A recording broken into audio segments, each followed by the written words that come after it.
I tell people all the time, if you're not attracting the right people, you probably need to go back and look in the mirror and think about some of the things maybe you need to work on.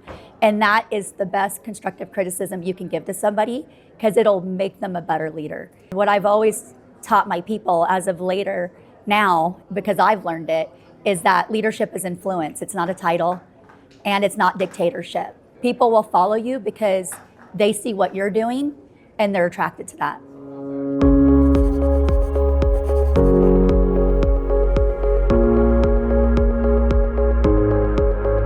I have now been an ICD, I would say with about a decade. I have worked with multiple clients, but I originally started off with DirecTV as our primary client. I think that you're gonna have a lot of people along the way that are gonna tell you that you can't make it, and you have to shut out the noise and realize that they're not going where you're going. You have to be able to put the blinders on and just go for it. I think when people give up on themselves, they'll never realize what their potential really was. So for me, it's not the sales industry that's guided me the most, it's the journey with the sales industry. So meaning I've learned so much by being in the field. People don't take rejection as a daily basis and it feels good to the heart, right? It makes you different, it builds you. People don't realize that it doesn't just build you for our industry, it's for life. I've gone through deaths in my family, I've gone through divorces, I've gone through, just a lot of adversity, and it hits me differently now. And I know a lot of that was because of the journey in the field. I think for me personally, it is falling in love with my own self-development, understanding there's gonna be a better version of you that you can discover every single day. And if you don't work on yourself more than you do in this industry, you'll never discover it. The more you work on yourself, you will attract who you are. I tell people all the time, if you're not attracting the right people, you probably need to go back and look in the mirror and think about some of the things maybe you need to work on. And that is the best constructive criticism you can give to somebody, because it'll make them a better leader. What I've always taught my people as of later now, because I've learned it, is that leadership is influence. It's not a title, and it's not dictatorship. People will follow you because they see what you're doing and they're attracted to that. The biggest thing for entrepreneurship for me is don't be afraid of it. If you really feel like you got something inside you, go for it. I think people are not built for entrepreneurship. They start to realize they can get themselves cut out for it if they can just put themselves in a position where they can believe in themselves. Versus, again, fear is probably gonna be a downfall for a lot of people, but if they can learn to go past the fear and know failure is a part of the process, then they'll probably get closer than they think to that success. I wanted to quit many times, even through the pandemic. I was building an organization before, and I had to ask myself, am I doing this because everybody else wants me to do this, or am I doing it because I know what I'm capable of? And if I did it before, I can do it again, and I'll come back bigger and better.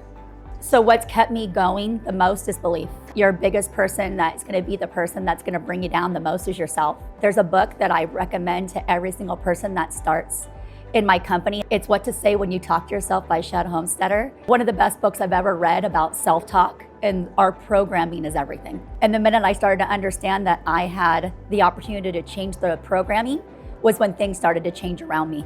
I realized it wasn't my environment it was me having to change the environment.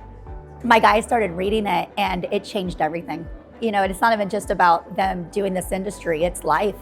You see them making different decisions, and now they're realizing, you're not teaching me sales, you're teaching me life game. Again, when I think people think there's no guarantees, there's no belief in themselves. I think people have to go back to see what their worth is. And again, it goes back to building themselves mentally every single day. If they can just work on sharpening their own axe. What I mean by sharpening your own axe is your own mentality, by what you read, by what you watch, by who you talk to. You'll start to realize there's levels of yourself that you haven't discovered yet that'll come about. How I build belief in my people is asking a lot of great questions. I never reprimand, I only try to understand, because obviously I was in that boat too. And I had great mentors in front of me that did the same thing. And now I've just learned to ask great questions. It's like peeling back an onion layer, right? You're peeling back the onion and understanding there's more layers to it. And then what people start to realize is that you care, and then they start to want to work on themselves too to become better. Now, I grew up with, there's 5 of us in our family, and we're Portuguese, and we're a big family. So it's not just my family, it's multiple families. And I think the biggest thing for me was, it didn't matter if you went to college, it didn't matter if you decided that, you just wanted to do the school of hard knocks, is what I call it. It was all about your ability to understand that you are who you are at the end of the day. And I grew up very poor. I grew up, with a single dad. Mom wasn't present. And then I lost my father when I was 18 years old. And I had to really discover life at that time. And someone was just graduating from high school. I was trying to figure out life. It made me start to grow up. When people come and they bring in their problems, it's normal. My biggest thing is I want to relate, but then I want to help them solve them. And I don't solve it for them. I ask them questions by having them wrap their brain around it and why is it so big? And I think that just comes back around to what you say when you talk to yourself. It's all about what they're telling themselves, and is it really a bigger problem? And then helping them discover that every single time. And so instead of them making them feel like it's not normal, it's more of like, hey, this stuff is normal, but let's start to think in a different way, look at a different perspective. It has opened up so many doors of opportunity. And what I mean by opportunity is when you're getting in an industry and you see that there's so much more that can be beyond, it starts to make you think bigger. I think the biggest thing for me now is just, who can I teach and mentor and help them, come along that journey. And that's been the biggest thing I discovered. Mentorship is one of my greatest passions. Before this, I was a massage therapist, and I had worked at a church for 10 years.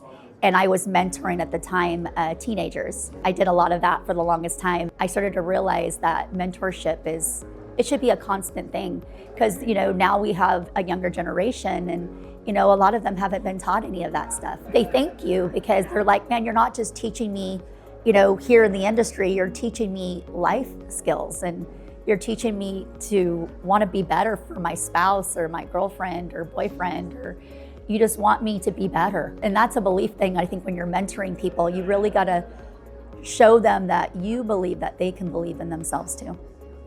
I had a mentor in our industry. His name was Reese. I think that, it doesn't matter if a person's with you still today, it shows the journey. So when I speak and I do things, I'm like, holy cow, that's so crazy. Yeah, I owe a lot to him.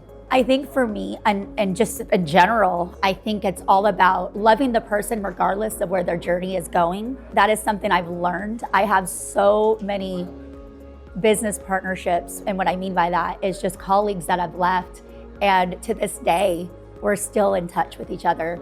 And then the other thing too is people go in different directions. And just because they're not with you anymore doesn't mean that stuff doesn't come with you. I tell people all the time, if you really have things going on with inside you, you're just gonna carry it on to the next place you go on to. It doesn't matter where you're at. It's all about who you're influencing and are you giving back? And I think that's the true self to everybody. I think people just want purpose. And I think once you discover that purpose, you just gotta pick a vehicle, and that's where you go.